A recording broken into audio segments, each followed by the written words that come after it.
আসসালামু আলাইকুম। আমি মোহাম্মদ রেজাল হলাদার আপনাদের সাথে আছি। পে স্কেল নিয়ে সুখবর দিলেন অর্থ প্রতিমন্ত্রী।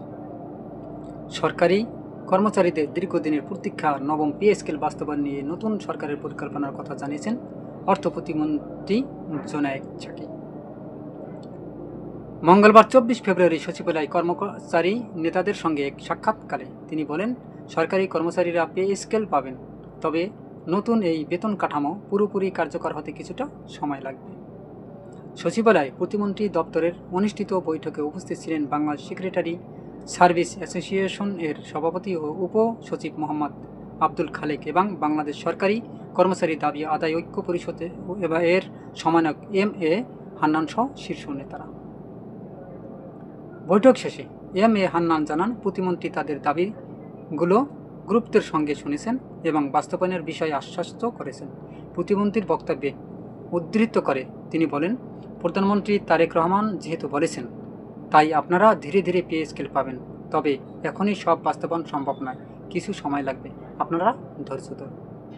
পে স্কেল বাস্তবায়নের কোনো নির্দিষ্ট সময়সীমা বৈঠক উল্লেখ করা হয়নি। উল্লেখ্য, গত বছরের 27 জুলাই তৎকালীন অন্তর্বর্তী সরকার একটি পে কমিশন গঠন করে। কমিশনটি চলতি বছরের 21 জানুয়ারি তাদের সুপারিশ জমা দেয়, যা বর্তমান সরকারের বিবেচনাধীন রয়েছে।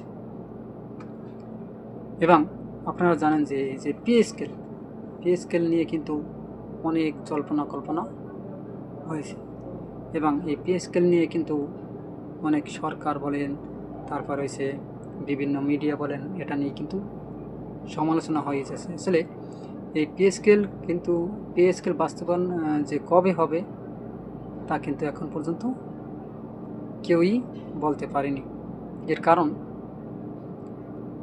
এর কারণ হলো, আপনাদের যদি না বোঝাই, সুপ্রিয় দর্শক, দেখেন, বর্তমান কিন্তু নির্বাচন হয়েছে এবং এই নির্বাচনটা কিন্তু আপনারা জানেন যে খুব ব্যয়বহুল একটা নির্বাচন হয়েছে। একসাথে দুটো নির্বাচন, গণভোট ও জাতীয় নির্বাচন। যদিও বিএনপি জয়লাভ করে সরকার গঠন করেছে, কিন্তু নবম পে স্কেল কখন বাস্তবায়ন হবে জানালেন অর্থ প্রতিমন্ত্রী। সরকারি কর্মচারীদের নবম পে স্কেল বাস্তবায়ন করা হবে, তবে এতে কিছুটা সময় লাগবে বলে জানিয়েছেন অর্থ প্রতিমন্ত্রী জোনায়েদ সাকি।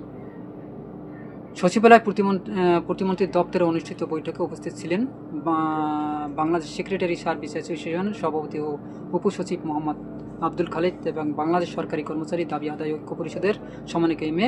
হান্নান সহ কয়েকজন নেতা।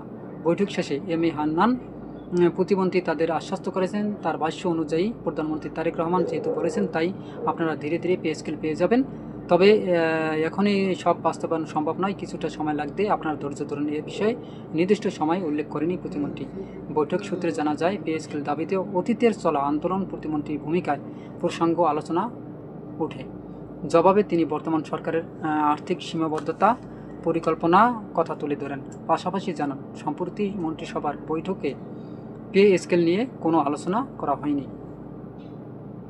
প্রসঙ্গত, নবম পে স্কেল প্রণয়নের লক্ষ্য গত বছরের 27 জুলাই তৎকালীন অন্তর্বর্তী সরকার একটি পে কমিশন গঠন করে।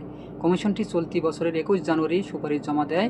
জীবনযাত্রার ব্যয় বৃদ্ধির প্রেক্ষাপটে দ্রুত সুপারিশ বাস্তবায়ন ও নতুন পে স্কেল ঘোষণার দাবি জানিয়ে আসছেন সরকারি কর্মচারীরা। কিন্তু এরই মাঝে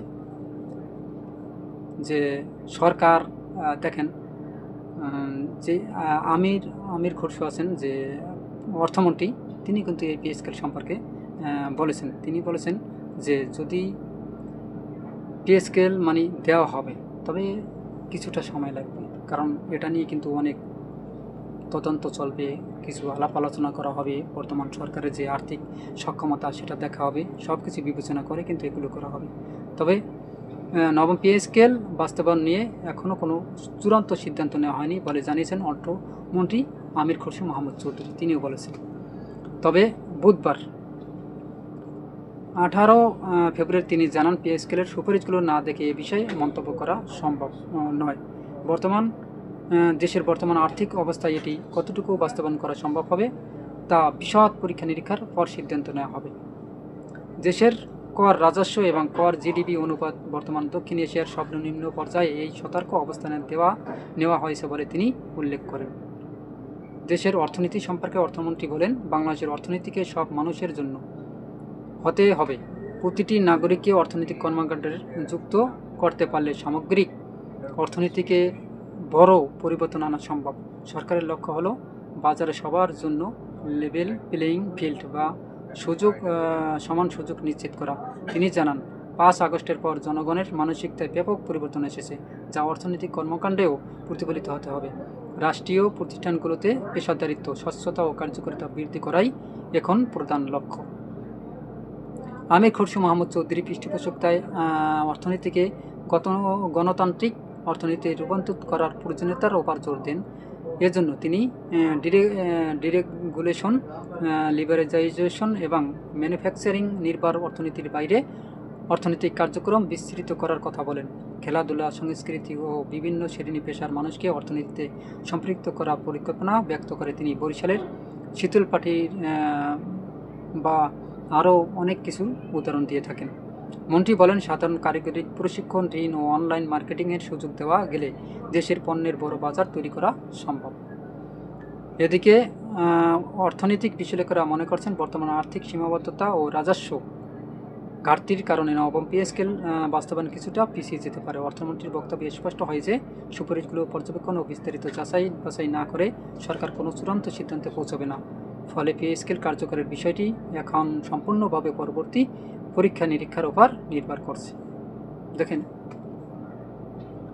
এই যে পে স্কেলটা নিয়ে প্রায় 2-3 বছর পর্যন্ত সরকারি কর্মকর্তা কর্মচারীরা অনেক চেষ্টা করে যাচ্ছে।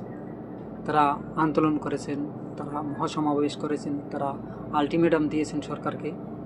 কিন্তু দুঃখের বিষয় কি জানেন, তাদের যে গেজেটটা প্রকাশ করতে চেয়েছে, মানে গেজেট, সেটাই প্রকাশ করতেছে না। আসলে এটা কিন্তু একটা কষ্টের ব্যাপার। যদিও তারা চাকরি করে, কিন্তু এটাও সত্য, বাংলাদেশের অর্থনৈতিক অবস্থা মানে খুবই খারাপ।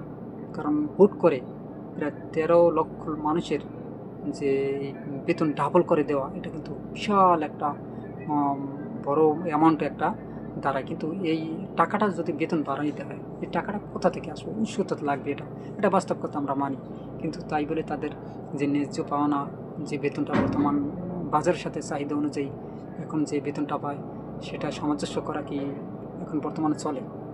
অবশ্যই চলে না। তাদের বেতনটা বাড়ানো উচিত।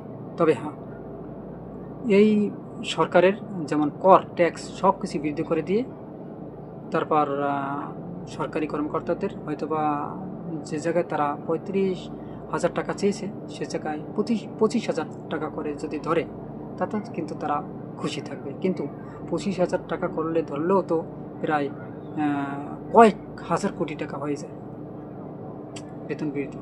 কিন্তু এই টাকাটা আসবে কোথা থেকে? নিশ্চয়ই কোনো ফ্যাসিলিটি করা লাগবে বা একটা সিস্টেম করা লাগবে। এবং বর্তমানে যে এই নিম্ন বেতনের যে সরকারি কর্মকর্তা কর্মচারীরা যে চলবে, তা তো চলতে পারবে না।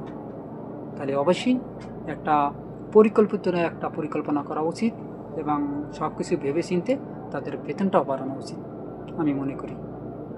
সুপ্রিয় দর্শক, আপনারা কি মনে করেন? অবশ্যই আপনাদের মতামতগুলো কমেন্টে জানান এবং এরকম নতুন নতুন ভিডিও পেতে RS বাংলা নিউজ 24-কে সাবস্ক্রাইব করুন এবং বেল বাটন অন করুন। এখন বর্তমান সরকার বিএনপি সরকার, তারেক রহমান প্রধানমন্ত্রীর দায়িত্ব নিয়েছে।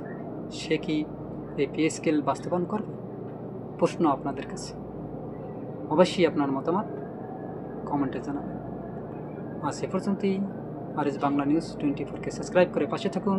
ভিডিওটি সবাইকে দেখার সুযোগ করে দিন, লাইক ও শেয়ার করুন। আসসালামু আলাইকুম ওয়া রাহমাতুল্লাহি ওয়া বারাকাতুহু।